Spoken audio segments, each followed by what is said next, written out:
নমস্কার বন্ধুরা, আজ আপনাদের সাথে শেয়ার করে নেব পালং শাকের পুরভরা ভাজা পিঠের রেসিপি। তো কিভাবে বানাচ্ছি সম্পূর্ণটাই আপনাদের সাথে শেয়ার করছি। আপনারা চলুন ভিডিওটা দেখা যাক। কেমন হয়েছে কমেন্ট করে জানাবেন। আর যদি ভালো লেগে থাকে তাহলে ভিডিওটিতে একটি লাইক দিয়ে দেখার অনুরোধ রইল। আমি এখানে 11টি পালং শাক নিয়েছি, আর পালং শাকগুলোকে খুব ভালো করে ধুয়ে জলটা ঝরিয়ে নিয়েছি। এরপর একটা মিক্সিং জারের মধ্যে পালং শাকটা নিয়ে নেব, আর পালং শাকটার উপরে আমি দিয়ে দেব 2 টুকরো আদা, আর দেব 2টো কাঁচা লঙ্কা। একটু ঝাল ঝাল মিষ্টি মিষ্টি হলে খেতে বেশ ভালো লাগে।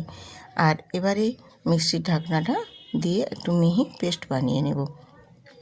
আমি রূপা ব্লগ সুইট বাজারে আপনাদের সবাইকে স্বাগত জানিয়ে আজকে রেসিপি শুরু করেছি পালং শাকের পুরভরা ভাজা পুলি পিঠে।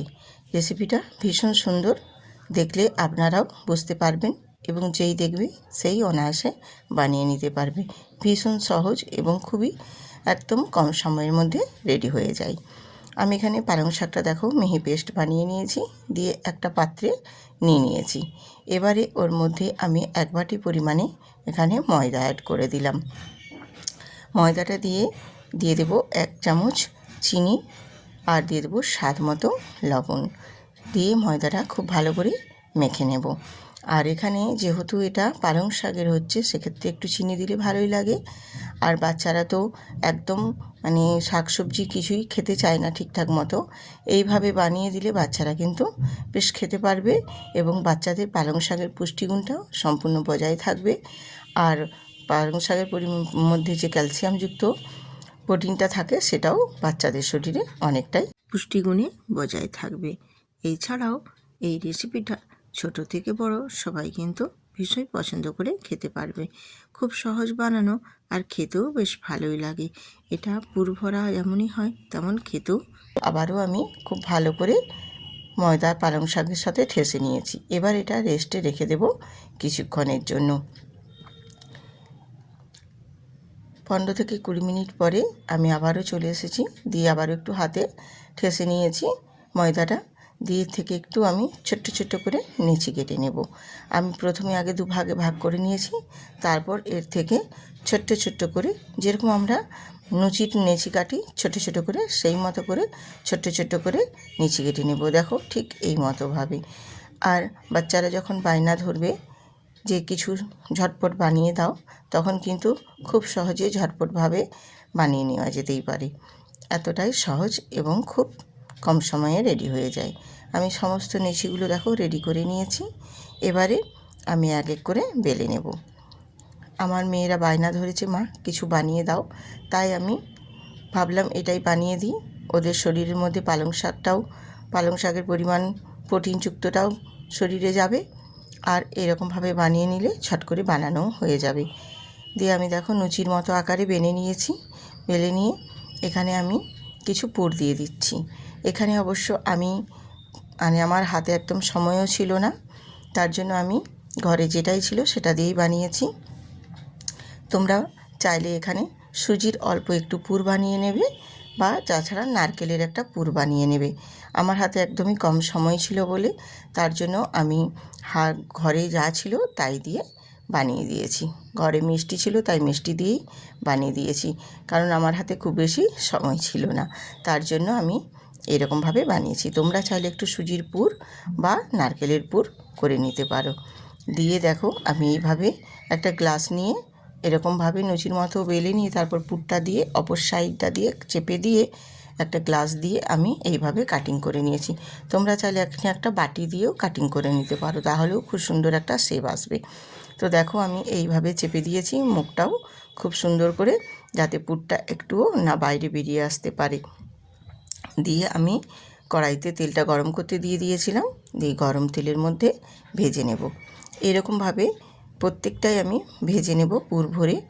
আর তোমাদের যদি হাতে সময় থাকে 2-3টে করে একসঙ্গে রেডি করে নিয়ে তাহলেও ভেজে নিতে পারো।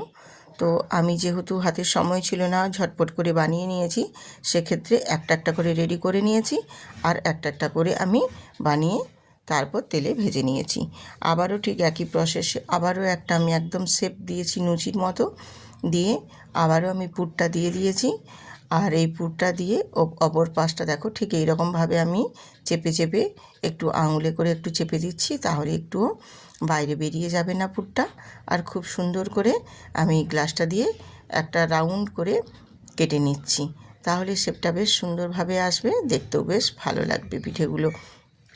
আর পিঠেগুলো বানাতে কিন্তু বেশ সহজ, খুব ঝটপট কিন্তু একদম বানানো হয়ে যাবে। আর বাচ্চাদেরকে আপনি বানিয়ে দিতেও পারবেন। এইভাবে আমি প্রত্যেকটাই ভেজে তুলে নিচ্ছি। অবশ্য এই পুরটা আমার একদমই অপশনাল, বাড়িতে ছিল, আমার হাতে কম সময়ও ছিল না, তার জন্য আমি এখানে বানিয়ে নিয়েছি। আমার মেয়েরা বায়না ধরেছে, মা তুমি যাই হোক এক্ষুনি একটু বানিয়ে দাও, তাই আমি বানিয়ে দিয়েছি। তোমাদের হাতে যদি সময় থাকে তাহলে তোমরা একটু কিছু নতুনত্ব পুর বানিয়ে ভেতরে পুরটা দেবে, তাহলেও সেটাও বেশ ভালো লাগবে। আর এটাও বেশ ভালোই হয়েছিল, খেতেও ভীষণ সুন্দর হয়েছিল।